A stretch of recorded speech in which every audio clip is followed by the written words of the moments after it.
Hey everyone. Today we're going to dive into a world where ash drifts through the streets like snow, where the sound of hammers and shovels has been replaced by silence, and where one man stands at the center of a collapsing empire. You're there, watching history unfold, not from a safe distance, but from inside its choking dust. This is the story of Justinian after the plague, and it starts in the streets of Constantinople, a city that once thrummed with life and power, now hushed and trembling under death's shadow. So before you get comfortable, take a moment to like the video and subscribe, but only if you really like what I'm doing here. Wherever you are right now, whatever your local time is, let this be your doorway to another world, another time, and another version of yourself. Now let's listen to the compelling story in this video of mine. You shuffle along the Mise, the great boulevard of Constantinople, but it doesn't feel great anymore. Market stalls, once packed with spices, silk, and shouting merchants, now stand broken and abandoned, their colorful awnings rotting under gray skies. You pass a cart loaded with bodies wrapped in linen, the sour stink of decay forcing you to cover your mouth with your sleeve. The plague doesn't discriminate. Rich and poor, soldier and scholar, everyone bleeds and coughs the same way before slipping into silence. You hear it before you see it. Iron bells clanging, announcing another corpse cart rolling toward the sea. Dock workers tip the dead into mass graves at the edge of the city, their faces pale with terror but hardened by habit. The city that used to smell of fresh bread and roasted lamb now reeks of burning pitch and death. Every alley whispers the same rumor. Half the population is already gone. And yet, you see the great palace on the horizon, its walls and domes still glittering with mosaics. Inside, Emperor Justinian stares at a map of the empire. North Africa, Italy, Spain, all territories he clawed back in his lifetime, all suddenly fragile. The man who dreamed of restoring Rome now faces an invisible enemy, one no army can defeat. You edge into the Hippodrome, a place once filled with cheers and chariots. Now it's a refugee camp. Families huddle beneath torn banners, coughing and praying. Some whisper that this is God's punishment for Justinian's pride, for his ambition to build the Hagia Sophia and conquer old Roman lands while taxing people into the dirt. Others say demons ride the plague winds, and that incense and chanting priests are the only hope. Night falls fast, and with it comes an eerie quiet. The city's once lit windows are mostly dark. You pause outside a bathhouse, its marble cracked and dry. Bathhouses, once the heart of social life, now stand closed. People fear contagion from water, from steam, from even touching one another. Isolation has become a way of life, the human spirit as fractured as the empire's cracked streets. Three moments stand out tonight. First, the candlelight vigil outside the Hagia Sophia, where priests chant and citizens weep, trying to hold on to faith as corpses line the courtyard steps. Second, a group of soldiers pushing past you, their armor dented, their faces gaunt, not from war, but from hunger, because food shipments have slowed and fields lie untended. And third, a desperate mother clutching a child, her voice trembling as she pleads with anyone, to tell her where she can find medicine. No one answers. And somewhere above, in his private chambers, Justinian himself stares out over this city, unsure if he can save it. You don't know it yet, but the plague is about to strike even closer to him, closer than anyone imagined. The news spreads through Constantinople like wildfire. Justinian, the emperor who seemed untouchable, has fallen ill. You hear it first from a baker's boy who whispers the rumor as if speaking it too loud will summon demons. By nightfall, it's on every street corner. The emperor's coughing blood. His skin is burning. You join a crowd gathering outside the great palace gates. People crane their necks, hoping to catch a glimpse of the man who, until now, embodied strength and divine favor. He's the one who rebuilt the Hagia Sophia after riots tore it down, the one who reclaimed lost Roman provinces from the Goths and Vandals. And yet, he lies in bed, racked with fever, as powerless as the beggar curled up outside your door. Inside, the palace is chaos. Eunuchs and generals argue in hushed tones. Should they prepare for succession? Should they keep his illness secret, lest enemies strike? Theodora, his formidable wife, is gone. She died before the plague hit this hard. But her memory hangs in every corridor, her fierce eyes in mosaic tiles watching as though she still rules by his side. You hear stories from attendants. Justinian's fever soars so high that he hallucinates, mumbling about armies, churches, and law codes, as though trying to hold his life's work together even as his body fails him. One servant swears he heard Justinian crying out to Theodora, "Don't leave me now, not now." The city holds its breath. Without an emperor, who will hold back the Persian armies pressing from the east? Who will keep the recently conquered territories from slipping through their fingers? Even the clergy tremble. If Justinian, God's chosen, can fall, what chance do ordinary men have?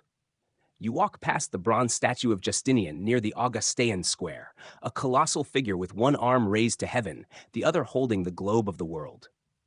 Tonight, the torchlight flickers over his face, making him seem both heroic and strangely fragile. Three scenes mark this terrifying day. First, the imperial physician rushing into the palace carrying a satchel of herbs and strange-smelling oils, muttering prayers under his breath because medicine is as much ritual as science now. Second, a group of senators debating whether to summon Belisarius, the empire's greatest general, back to the capital. Not for war, but to keep order if Justinian dies. And third, a humble monk standing alone in the plaza, chanting, "If the emperor dies, so dies Rome." People throw coins at his feet, as if his prayer alone could turn fate. You feel the tension rising like a storm. Shops shutter early, church bells ring long into the night.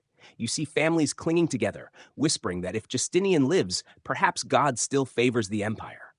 And then, days later, another rumor cuts through the despair. He's awake. It's almost unbelievable. Somehow, against every odd, Justinian survives. Pale, gaunt, but alive. He thanks God publicly, swearing he has been given a second life to finish what he started. But when you see him ride out onto a palace balcony to wave weakly at the crowd, you notice the change. His eyes are haunted, his skin drawn tight.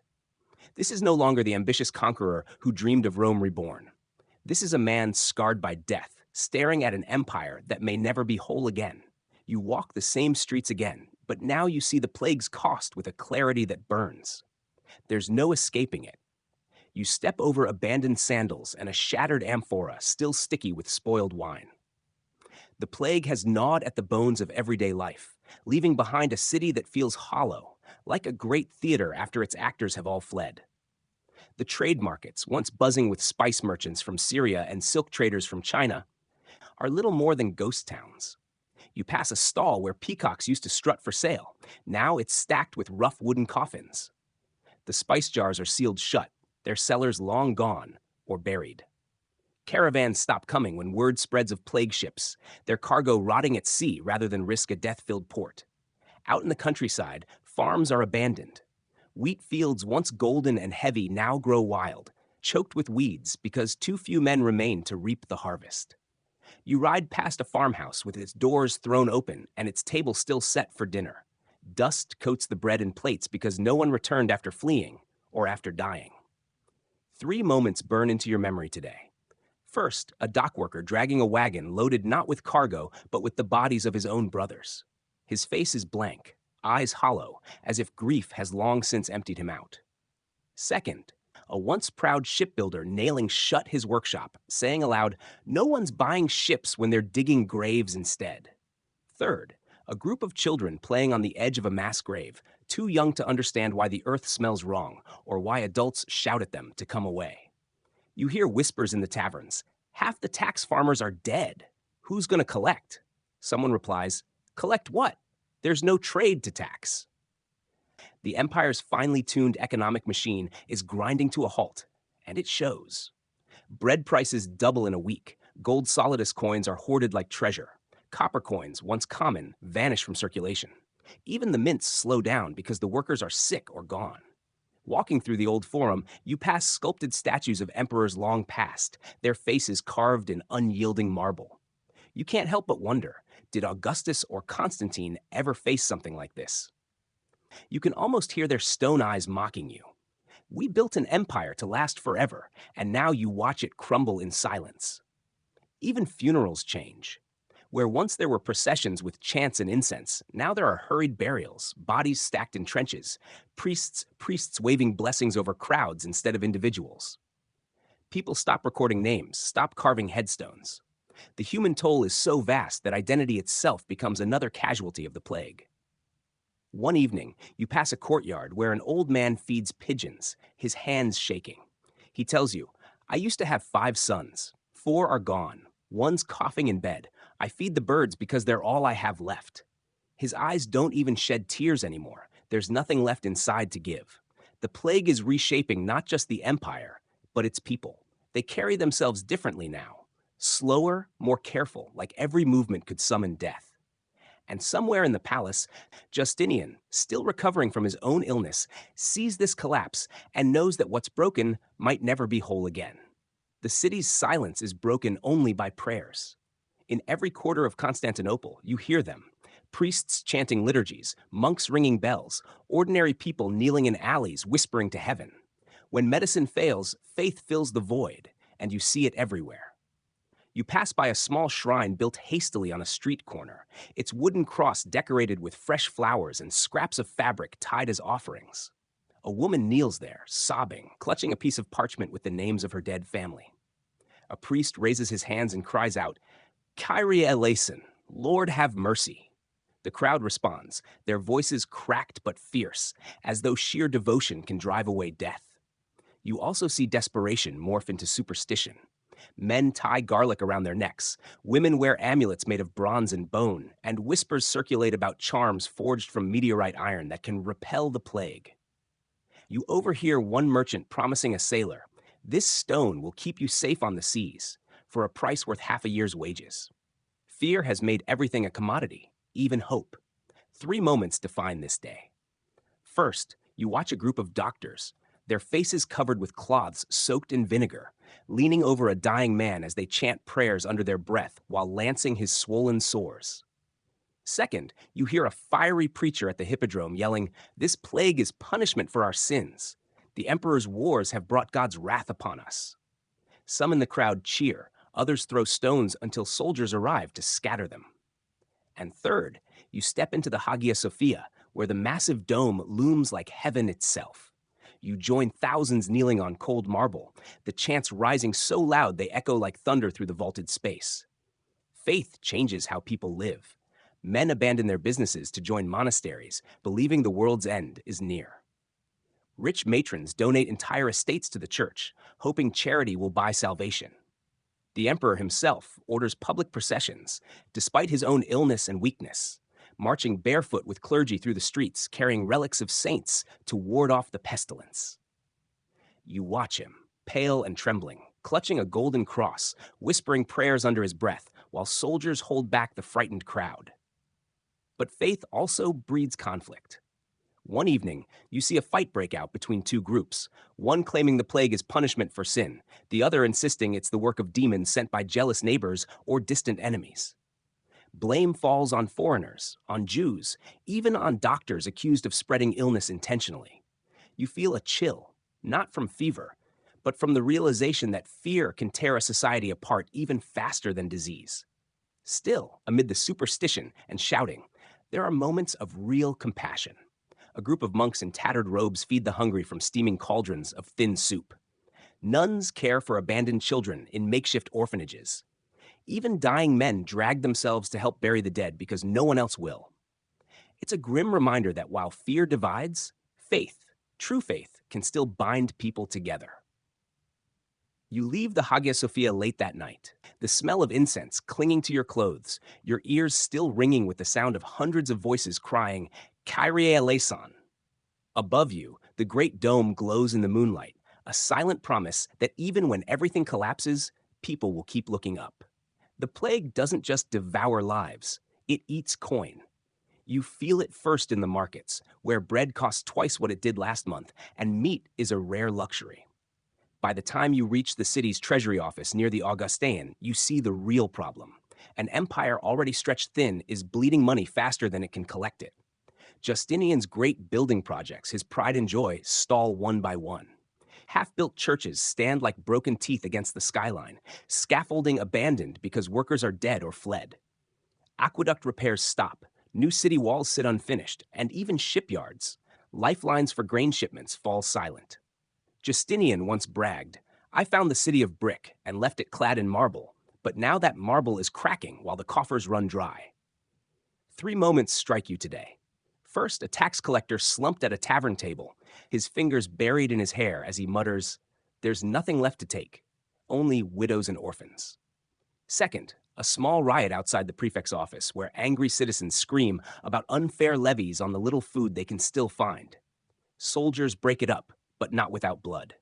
And third, an old goldsmith packing up his tools, whispering, "No one buys jewelry in times of death.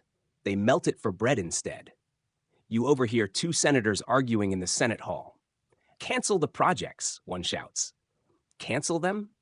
And let the people see an emperor who gives up?" the other replies. They both fall silent, because deep down they know the truth. Justinian's ambition, the very thing that rebuilt the Hagia Sophia and expanded the empire's borders, now feels like a noose tightening around the state's neck. The emperor tries to adjust. He orders remissions of some taxes, hoping to ease suffering, but then raises others to pay soldiers and keep grain flowing into the capital. The effect is chaos. Some farmers refuse to deliver wheat at the old fixed prices, leading to shortages. Others abandon their lands entirely, fleeing into the hills to escape collectors.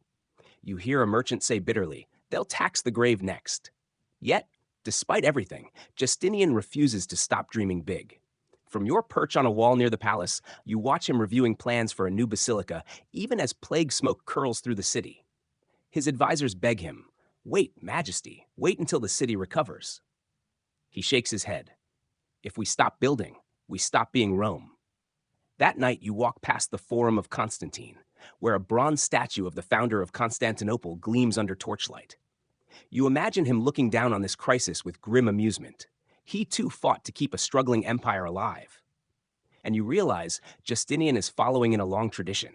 Emperors who build while the world burns, because building feels like defiance against death itself. Still, the question gnaws at you. How long can ambition survive when the treasury itself is crumbling? You wake to the sound of armored boots clattering on the stones. The city walls are buzzing with messengers, their horses foaming and steaming in the cold morning air. The plague has weakened not only Constantinople, but the entire empire, and now its enemies are circling like wolves sensing blood. Word spreads fast. The Persians are testing the eastern frontier again, sending raiding parties into Roman territory. In the Balkans, Slavic tribes push southward, their eyes on undefended farmland and river crossings. In Italy, the recently subdued Goths whisper of rebellion, sensing a chance to undo Justinian's hard-won victories. And to the west, across the Alps, the Lombards sharpen their swords, watching for their moment. You climb the walls near the Golden Gate, where a group of weary soldiers stand watch. Their faces are pale, not from fear, but from sickness. Half the garrison is down with fever, coughing and shivering in their tents. One officer mutters, "I've got 40 men where I need 200. If the Persians attack now, we're finished." 3 moments today freeze in your memory. First, the arrival of a dusty messenger who rides for days from Antioch to report Persian incursions, his voice hoarse, his face drawn with exhaustion. Second, a hasty council meeting where generals argue over whether to recall troops from Italy to defend the eastern border, knowing that doing so will leave the West exposed. And third, the chilling sight of fresh graves dug along the Theodosian walls, not for battle dead, but for soldiers who never even made it to the fight because of plague. You hear the old veterans talk about the glory days under Belisarius, when Roman armies stormed North Africa and Italy, when banners of victory flew over Ravenna and Carthage. Now those same veterans look at their ragged replacements, boys barely old enough to hold a spear, and shake their heads. "We used to fight barbarians," one grumbles. "Now we fight death itself." Despite it all, Justinian refuses to yield.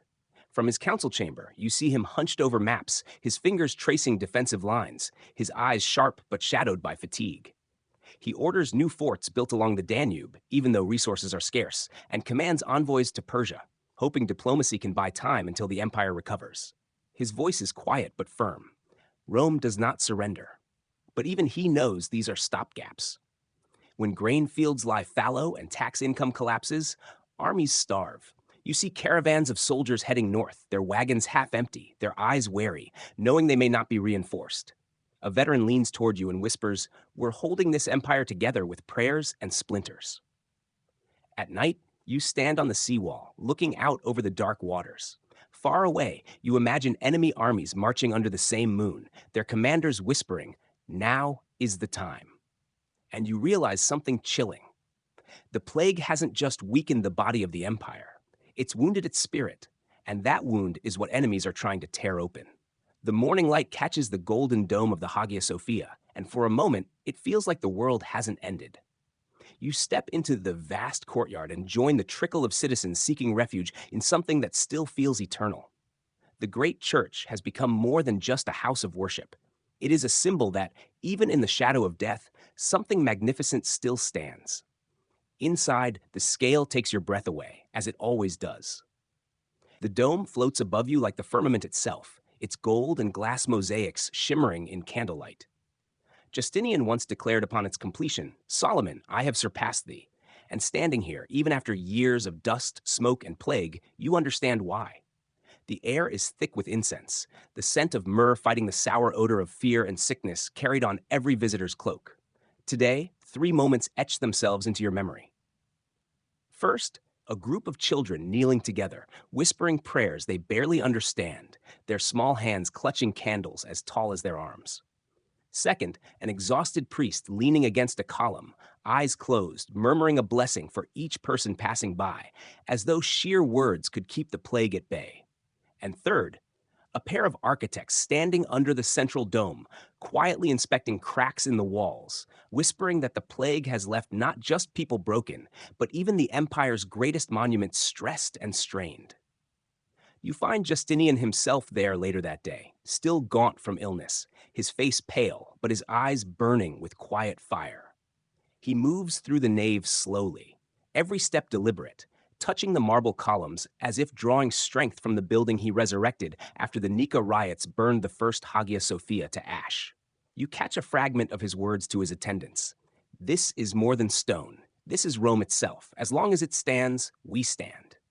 The building is more than faith. It's politics, culture, identity. Refugees from every corner of the empire stream into the city, many seeking this place first. They say if Constantinople falls, Hagia Sophia must not. You overhear one man whisper to his friend, "If the emperor can build this, maybe he can rebuild the empire too." The hope seems fragile, yet it spreads. Yet, there's an undercurrent of fear here too.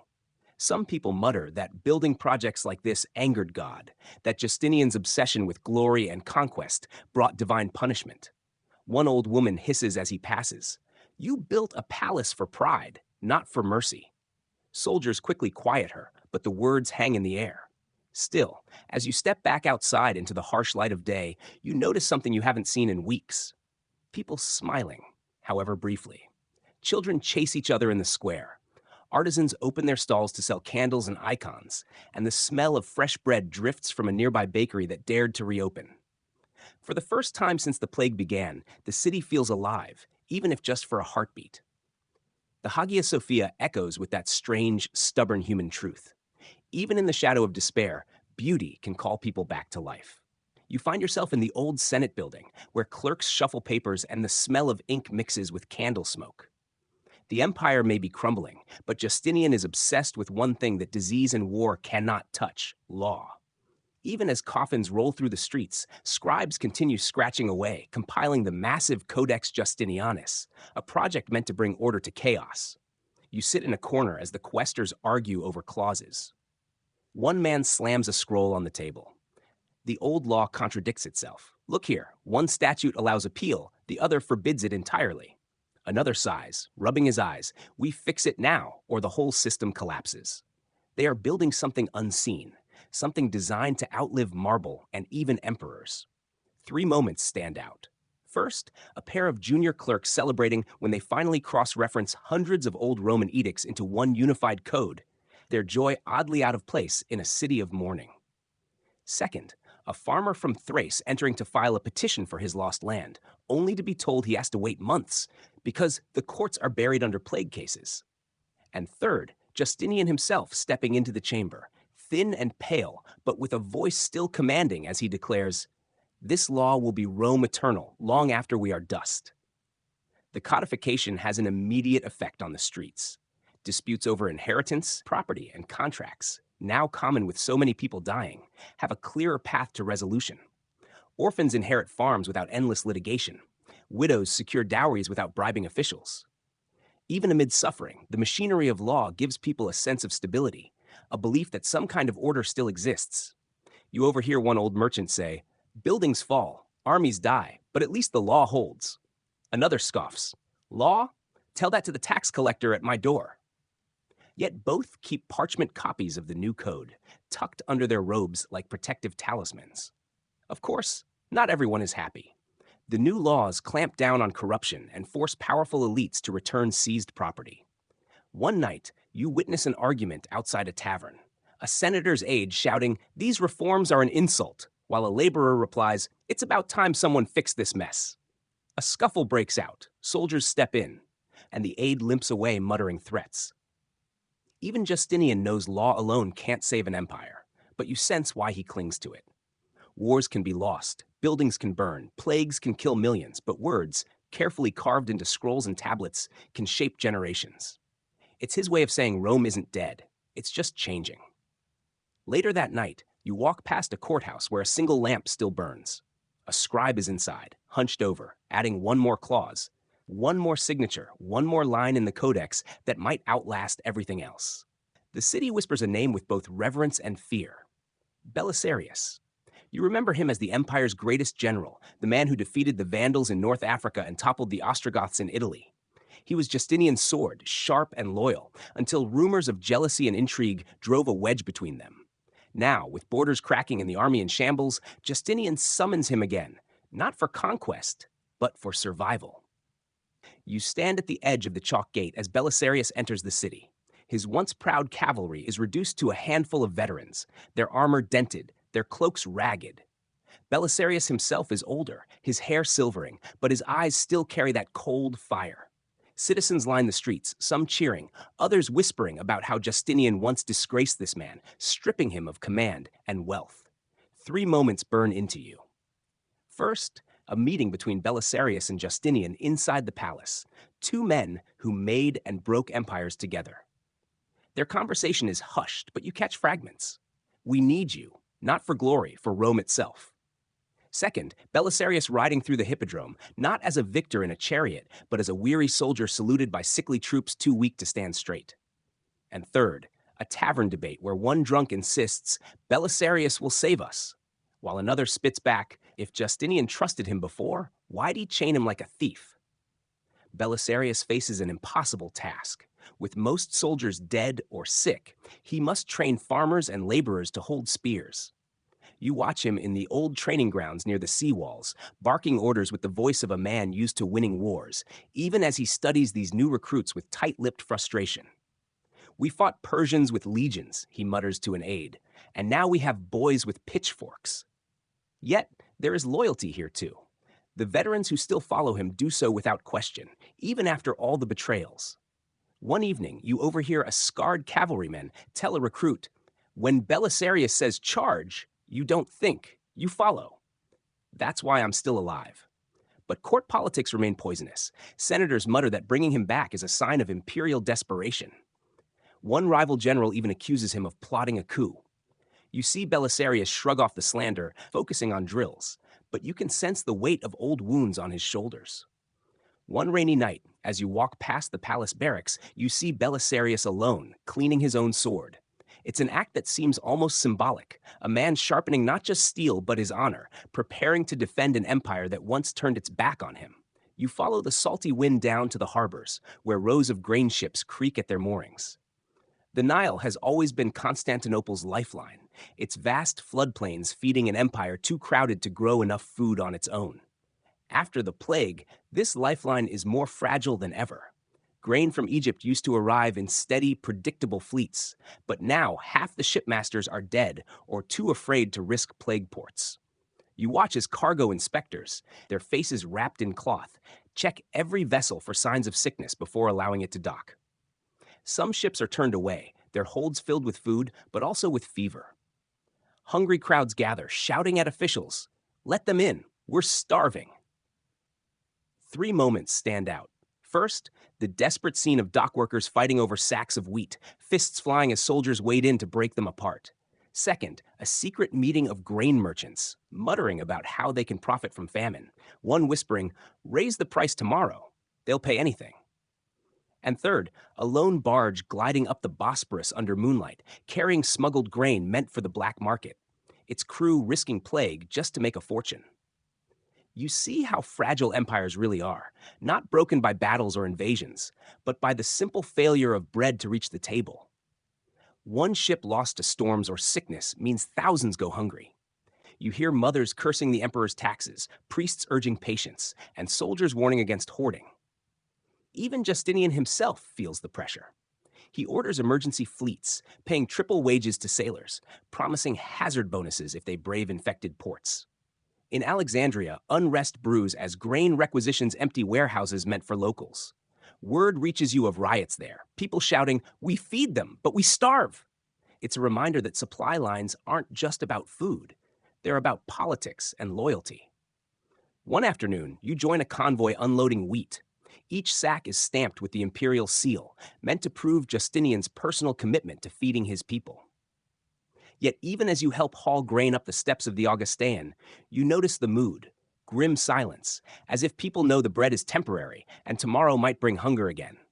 That evening, standing on the seawalls, you watch ships disappear into the horizon, wondering if the next fleet will come or if famine will do what plague and war couldn't. You duck into a smoky tavern near the Forum of Constantine, a place where news travels faster than official edicts. The voices are loud, raw, and angry, ordinary people finally finding the courage to say what they think of Justinian. On one side of the room, a merchant slams his cup down, shouting, "He taxes us to death, and for what? To build churches we can't eat?" A dock worker fires back, "You'd rather have no emperor at all? Without him, Persia takes Anatolia, and we're slaves." The argument ripples through the crowd, spreading into every corner of the city. Is Justinian a savior holding the empire together, or a tyrant squeezing the last life out of it? Three moments paint the mood. First, a public brawl in the street as a group of tax collectors is chased by an angry mob, their ledgers flung into the harbor. Second, an impromptu speech by a blind beggar on the Mise, declaring, "We need mercy, not monuments." And people actually applaud. And third, a quiet meeting in a carpenter's shop where whispers of revolt swirl like smoke. The blues and greens will rise again. Mark my words. The memory of the Nika riots still hangs heavy. You hear someone murmur, "Remember when half the city burned?" That's what happens when people have nothing left to lose. Soldiers patrol markets and squares now more than ever, their presence a silent warning. Order will be kept, one way or another. You overhear a group of young artisans debating their future. If he dies, who takes the throne, one asks. Who cares? Maybe someone who listens, another replies bitterly. Yet, even among the discontent, there's respect. One old veteran taps his wooden cane and says, "Say what you want, but Justinian fights. He almost died and still works for Rome. I'll follow a man like that."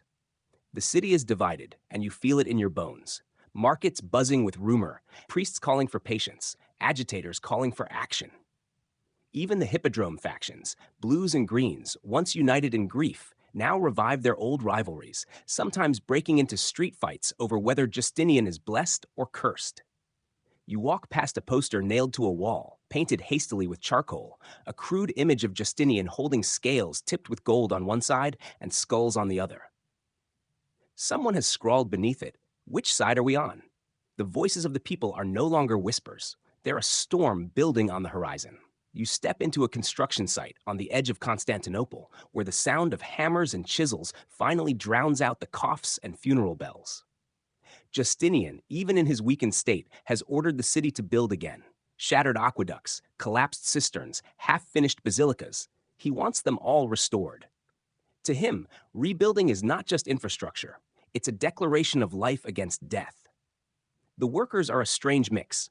Former farmers whose fields lie untended, craftsmen who once built merchant villas now abandoned, and soldiers unfit for combat. They work under the watchful eyes of foremen who bark, "Faster, lads! Rome doesn't rest for plague." Despite shortages, despite sickness, the sites hum with energy. Three moments etch into your memory. First, a mason showing you his bleeding hands, saying with pride, "I'm building something my sons will see, even if I don't." Second, a forewoman directing the raising of a new aqueduct arch, its stone blocks sliding into place like vertebrae of a sleeping giant. And third, Justinian himself visiting one site, climbing from his litter despite his frailty, to lay the first ceremonial brick of a restored church. The crowd, silent at first, erupts into cheers, not for the brick, but for the stubbornness it represents. Yet resistance simmers. Critics mutter, "Why rebuild temples when the people need bread?" One senator warns, "These projects drain what little gold remains." And still, Justinian pushes on, his voice hoarse but steady. "We cannot stop. If we stop, Rome dies." You notice something shifting in the people. Children laugh as they chase each other around scaffolding. Vendors return to sell bread and figs to hungry workers. And for the first time in months, you hear music drifting from a nearby tavern. Reconstruction, slow as it is, feels like medicine for a sick city. Not all sites are hopeful. You see coffins carried past work crews, stark reminders that plague hasn't vanished. Some laborers collapse mid-shift, their tools clattering to stone. One foreman mutters, "Death doesn't care about deadlines," and yet wipes his brow and shouts for more mortar. As the sun sets, you stand on the half-finished aqueduct, looking out at a city scarred but stubbornly alive. The skyline of Constantinople, domes, spires, and scaffolding, glows red in the fading light. You realize that rebuilding isn't just stone and timber. It's a sign that Justinian refuses to let the plague define his reign. You find yourself in a crowded hall within the Great Palace, where Justinian convenes a rare meeting of provincial governors and surviving generals. The mood is tense. Parchment maps sprawl across tables, weighed down by stones to keep them from curling in the humid air. The empire is bleeding from every border, and yet Justinian's eyes, though sunken, still gleam with purpose. He speaks quietly but firmly. "We hold the line. We repair the wounds. And we make peace where we must." You sense this isn't the voice of the conquering emperor who dreamed of restoring all of Rome, but of a man who has learned to balance ambition with survival. 3 moments unfold that day. First, an envoy from Persia bows and presents terms for a temporary truce, acknowledging that both empires are drained by plague. Justinian accepts, reluctantly, because even he knows Rome cannot fight on every front. Second, a message from the Balkans reports that Slavic raids have slowed, not because of imperial might, but because the raiders themselves suffer from the same disease. And third, Belisarius steps forward, offering plans for a leaner, more mobile army that can respond to crises without the vast resources once needed. The mood among the governors is mixed. Some welcome compromise, seeing it as a way to stabilize their provinces. Others grumble, "Peace now, slavery later." A hot-headed governor from Africa slams his fist on the table, shouting, "The Vandals will rise again the moment we blink." Justinian fixes him with a weary stare and says, "Let them try." You catch a private moment later between Justinian and Belisarius on a balcony overlooking the city. The emperor, his voice soft, says, "We once dreamed of empire eternal. Now we dream of empire intact." Belisarius nods, offering no empty promises. The bond between them, once broken, is mending, forged now by necessity rather than glory. Even outside the palace, you feel the shift. Citizens talk not of revenge or conquest, but of endurance. A fishmonger tells you, "If the emperor makes peace, maybe my sons come home from the frontier." A priest adds, "Even Rome rested on the Sabbath." It's as if the entire city is exhaling after years of endless war, endless taxes, endless loss. That evening, the truce with Persia is announced in the forum. The cheers are muted but real, more relief than triumph. For the first time in years, you hear someone laugh freely in the marketplace. It sounds strange, like a language half forgotten but still beautiful. The months stretch on, and a strange calm settles over Constantinople. It isn't peace exactly. There are still raids at distant borders, outbreaks of sickness in nearby villages, and arguments in the Senate. But it feels different. People are beginning to believe survival is possible. You wander through neighborhoods once filled with funeral pyres and mourning chants, now alive with the sound of hammering, chatter, and even music. Children play in courtyards again. A butcher, once closed for months, now proudly displays fresh lamb. Bakers line the meze with steaming loaves, their scent thick in the morning air. Even the hippodrome reopens, cautious but determined, with blues and greens returning to cheer, not fight. 3 moments make this day unforgettable. First, a newly restored aqueduct sends water cascading into a public fountain, and children splash in it, laughing, as if baptizing themselves in the city's rebirth. Second, an old widow clutching a loaf of subsidized bread whispers, "We are Rome again," tears running down her face. And third, Justinian himself, frail but upright, leading a Thanksgiving procession through the Hagia Sophia, pausing at every pillar as if drawing strength from the stones. But scars remain. Empty houses still mark where entire families died. Some neighborhoods never fully repopulate, weeds climbing through broken windows. You overhear a mason telling his apprentice, "We build, but we'll never fill every grave." The plague changed people. Many live with a new wariness, storing grain, hoarding coins, whispering prayers against the next disaster. Even Justinian is changed. His once grandiose speeches about reconquering all of Rome are rare now. Instead, he focuses on health measures, repairing hospitals, improving sanitation, and strengthening grain reserves. One advisor jokes quietly, he dreams less of empires, more of sewers now. But even that has weight. Justinian has learned that survival itself can be victory. You sit on the steps of the rebuilt Augustine, watching merchants haggle and soldiers march with new recruits. A child offers you a fig, sweet and ripe, saying, "Take it, there's enough for everyone again." You bite into it, the taste unexpectedly sharp, like the world itself awakening. This city is not what it was, and maybe never will be. But it breathes again, and for the first time, you believe it might have a future. You stand once more on the sea walls, the wind off the Bosporus cool on your face. Below, Constantinople hums with life, a city scarred but not defeated. It's strange to think of how far it has come since the dark days when carts of corpses rumbled down these streets and whispers of the emperor's death echoed in every tavern. Justinian's empire is smaller now in ambition, but firmer in foundation. The plague forced him to look inward, to strengthen laws, heal divisions, and rebuild what truly mattered. His dreams of restoring the old Roman borders have cooled, replaced by dreams of stability. Yet, paradoxically, it's this shift that keeps the empire from breaking apart completely. 3 moments mark this final chapter. First, Justinian stepping onto a new balcony built after months of restoration work, looking out at the city and whispering, "Rome lives." Second, Belisarius presenting a new defense plan, not for conquest, but for holding what they have, his loyalty restored in action, if not in title. And third, ordinary citizens gathering at dusk to light lamps along the Mise, a new tradition to honor those lost to plague, their flickering glow stretching for miles like a river of fire. The city still bears its scars. Some streets remain empty, some villages abandoned, and fear lingers in every cough heard in a crowded market. But there is resilience here, something almost defiant. The same people who once panicked now stand in longer lines at the hippodrome, laughing again at races, shouting over wagers, living as if death had been told it couldn't win forever. One evening, you walk into the Hagia Sophia again, where a choir sings softly under the shimmering dome. The building feels different now, not just a monument to imperial ambition, but a sanctuary that has seen the worst and remains standing, like the empire itself. You close your eyes, hearing the echo of 1,000 prayers, for health, for peace, for life itself. And as you step back into the cool night air, you realize that Justinian's greatest legacy may not be conquest or even law, but the simple act of rebuilding after catastrophe. Cool down, 300 words. So, there you have it, the story of an emperor brought to his knees, not by armies, but by an invisible enemy, and how he chose to rise again.